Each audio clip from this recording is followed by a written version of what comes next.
Hi guys, today I'm doing a review for you. I was going to review these books as a whole series. I was going to do a series review of all 4 books when I finish them, but other things have cropped up, and I need to read some review books, so I won't be reading the second one for a little while, so I thought I'd just make this video now so you can hear my thoughts on the first book. So what I'm going to do is a review for each book.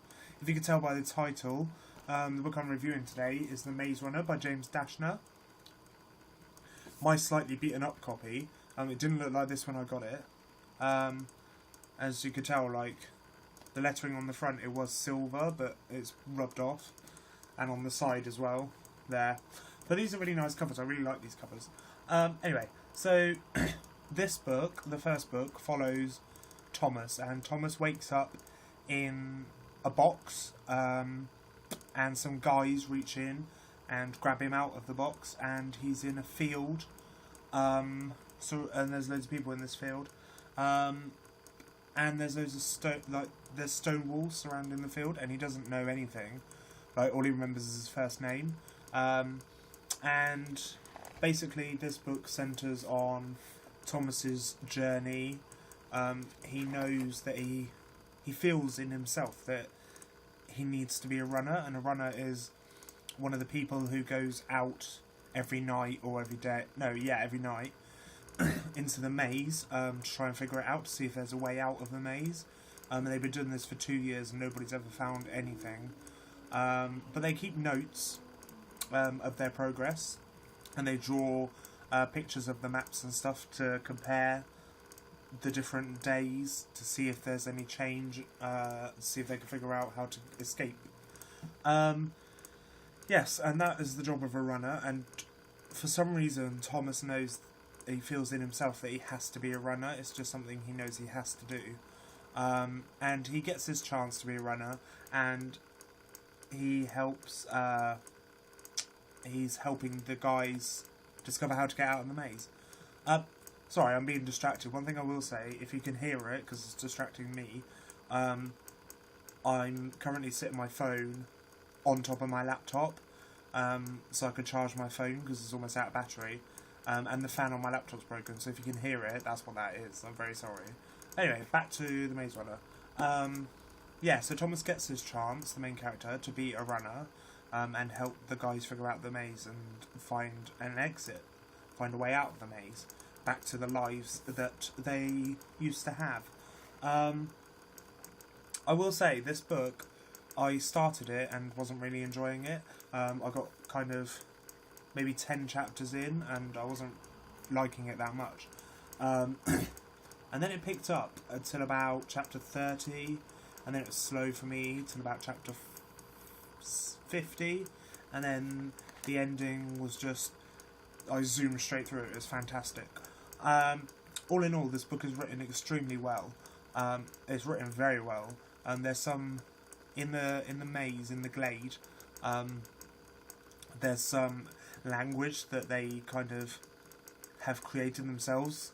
Like they use like words like shuck, and that was shuck, S-H.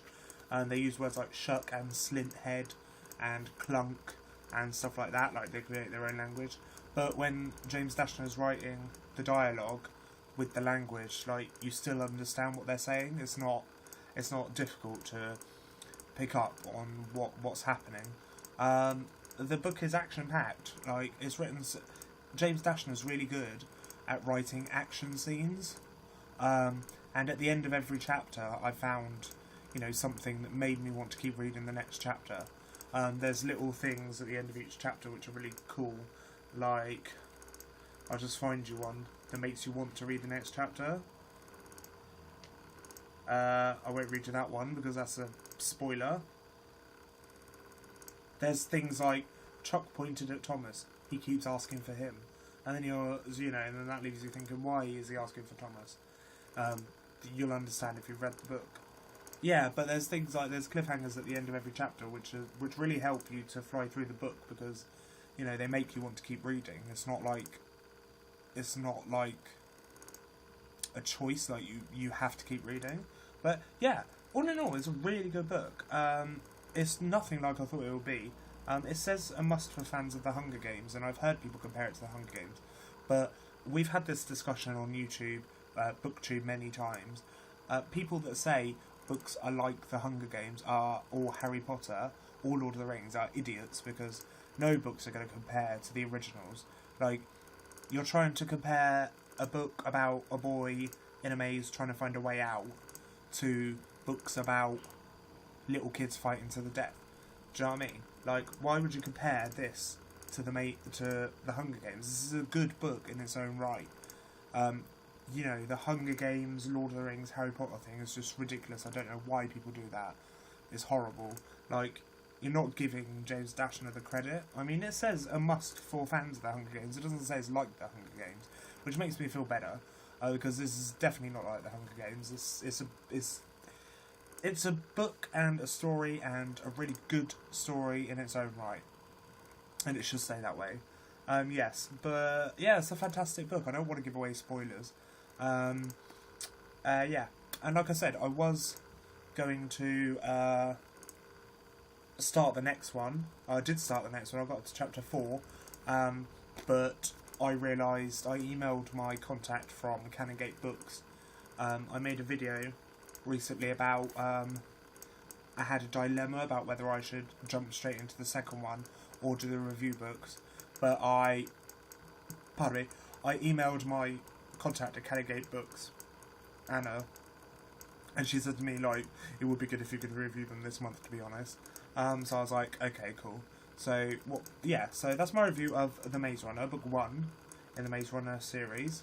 And then next thing I'll be reading are these 2 review books. So there's Independence, An Argument for Home Rule by Alistair Gray and many others.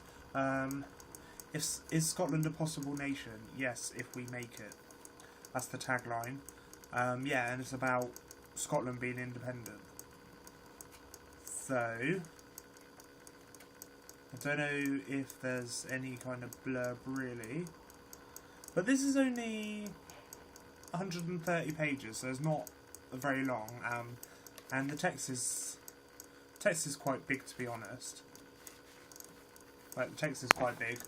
It is about politics. I don't really like politics, but I am interested in the story of Scotland trying to gain independence. And I'll just read you the press release quick. Independence asks whether widespread social welfare is more possible in small nations such as Norway and New Zealand than in big ones like Britain and the USA. It describes the many differences between Scotland and England. It examines the people who choose to live north of the border. It shows Scotland's relevance to the rest of the world. It attempts to conjure a vision of how a Scots Parliament might benefit the people of this small but dynamic nation, and it tells how democracy will only truly succeed when every person believes that their vote will make a difference.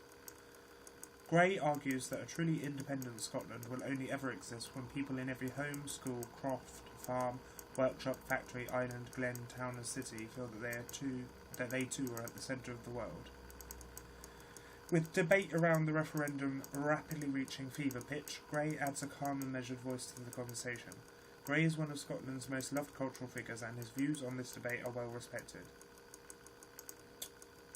Yeah, cultural icon Alistair Gray argues the case for Scottish independence. So I'm actually kind of excited about this one. Like I said, it is politics. I don't really like politics, but this one kind of seems interesting, and it's only 130 pages, so why not?